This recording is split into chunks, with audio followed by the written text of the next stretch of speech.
Hey everyone, and welcome back to Retro Legends.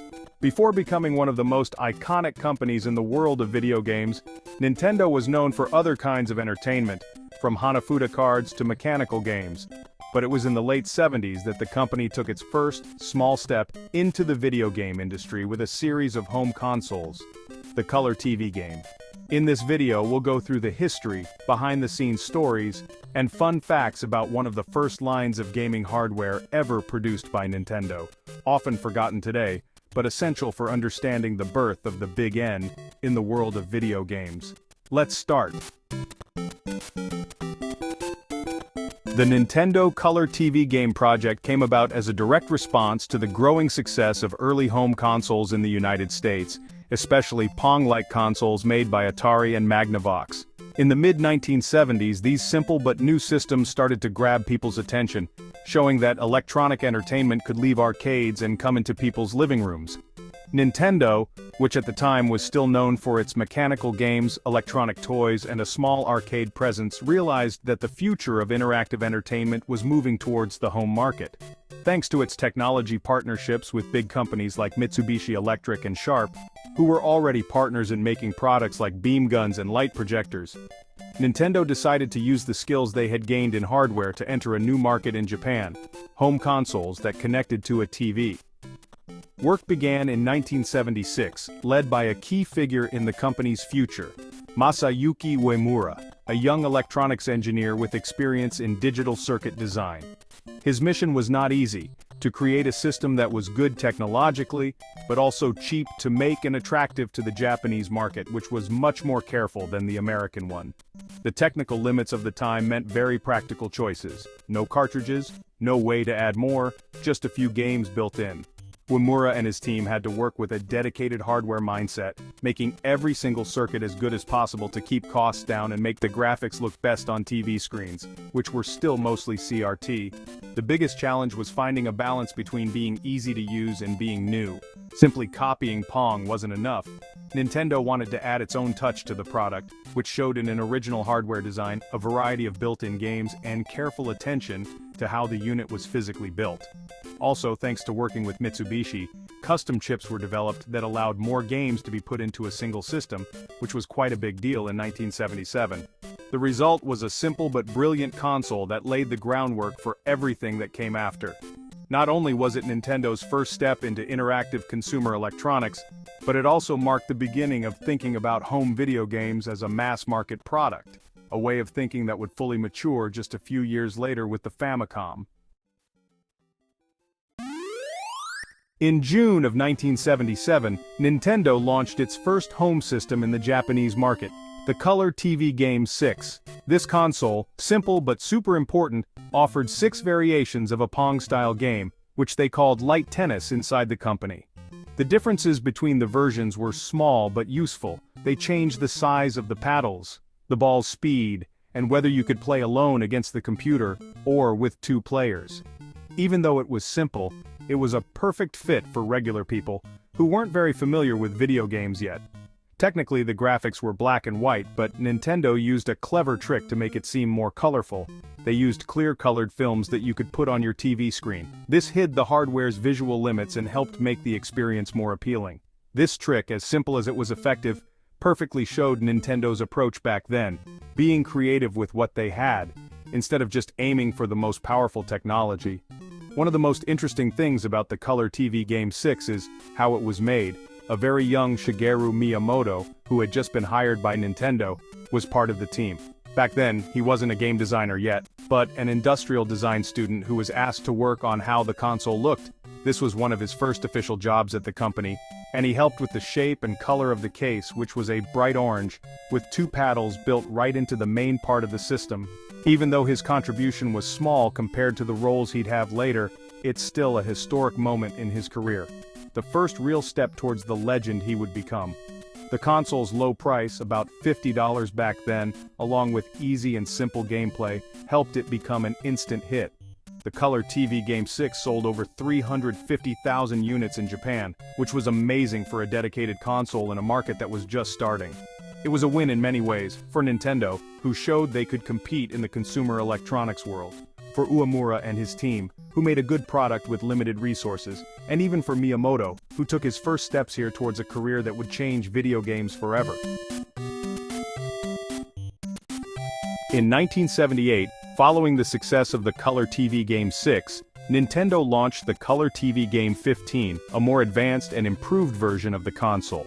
As the name suggests, this new version offered a good 15 variations of light tennis, making the gaming experience richer and broadening the gameplay options for the user. The new modes brought changes to the rules, the ball's physics, and the layout of the playing fields, offering variety while still being based on a technical foundation essentially similar to its predecessor. It was a smart approach to get the most out of the hardware's potential, giving the user the feeling of having a wider catalog without needing new media. Aesthetically and functionally, the Color TV Game 15 introduced some important new features. The controllers were no longer built into the console body, but were two external paddles connected by a cable. This made the gaming experience much more comfortable, with the two players sitting at a more natural distance from the TV and with greater freedom of movement. Also, compared to the previous model, there were graphical improvements. The size of the elements on the screen was more defined, and gameplay was optimized with a more stable frame rate. In this case too, clear-colored films were used to artificially color the game on monochrome screens, but the visual impact was still better than the TV Game 6. The price of the Color TV Game 15 was slightly higher, but Nintendo managed to keep a balance between quality and affordability, a philosophy that would become a constant for the company in the following decades. The Japanese public responded with enthusiasm. The system sold over 1 million units, an impressive achievement for the time, especially in a still young market dominated by foreign manufacturers like Atari or Magnavox. The success of the TV Game 15 cemented Nintendo as one of the most promising emerging companies in electronic entertainment. It's important to remember that we are in a pre-Famicom era, where consoles didn't yet have cartridges or interchangeable games. Each unit was built to run only a fixed set of pre-installed games, a logic similar to home appliances rather than modern gaming computers. In this context, being able to make consumers feel a sense of variety and replayability was key. And Nintendo did it better than anyone else, focusing on cleverness, build quality, and a strong sense of design. The Color TV Game 15 was not just a technical step forward, it was a statement of intent. It showed that Nintendo hadn't entered the industry as a mere experiment, but had the ambition to become a major player in the world of electronic entertainment. And the public, with the numbers to prove it, clearly understood that. Between 1978 and 1980, riding the wave of the early success of the Color TV Game 6 and the TV Game 15, Nintendo continued to explore new directions to expand its line of dedicated home consoles. They released 3 more models, each with special features and its own clear identity. Each of these was a small step forward in Nintendo's vision, bringing the arcade experience right into the Japanese living room, with style, easy access, and a bit of trying new things. The first to come out was the Color TV Game Racing 112, a very ambitious product for its time. Inspired by the racing games that were very popular in arcades, this console offered 112 game variations, all based on a similar idea of racing and street chases. The most amazing feature was a real steering wheel built into the console's body, along with a gear shift and analog controls. It was a brave attempt to make the driving experience feel real long before the idea of special themed controllers became common. Even though it was limited by the technology of the time, very simple black and white graphics, the TV Game Racing still managed to give the thrill of racing. For many Japanese kids and teens, it was their first time playing a driving video game at home. The next model, released soon after, was the Color TV Game Block Kuzushi, Nintendo's direct answer to Atari's famous Breakout. In Japanese, Kuzushi means demolition, and that's exactly what the game was about, breaking down rows of bricks by bouncing a ball with a platform controlled by the player. What makes this model especially interesting is a name that would become very important for Nintendo in the years to come: Satoru Iwata. At the time, Iwata was a talented young person who had just joined HAL Laboratory, the company that worked with Nintendo to develop software. His technical help on the project was one of his first in the industry, but even then, his ability to make the code better and improve the game experience, despite the hardware limits, stood out. This game was not only fun, but it showed how Nintendo was starting to build a network of partnerships and talented people that would power its future. Finally, in 1980, a very special model arrived, the computer TV game, the last in the series. This console is extremely rare and not well known today, but it holds great symbolic importance.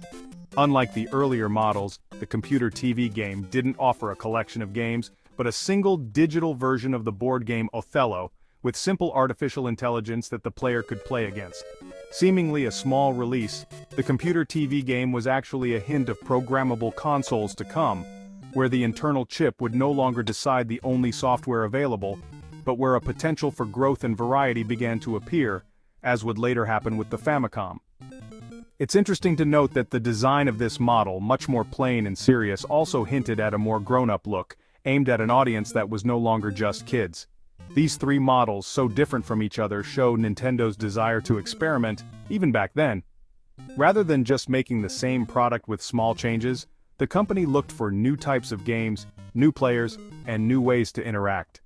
In a time when the market was still being explored and had no fixed rules, Nintendo already stood out for its originality and attention to detail, qualities that would stay with it for decades to come.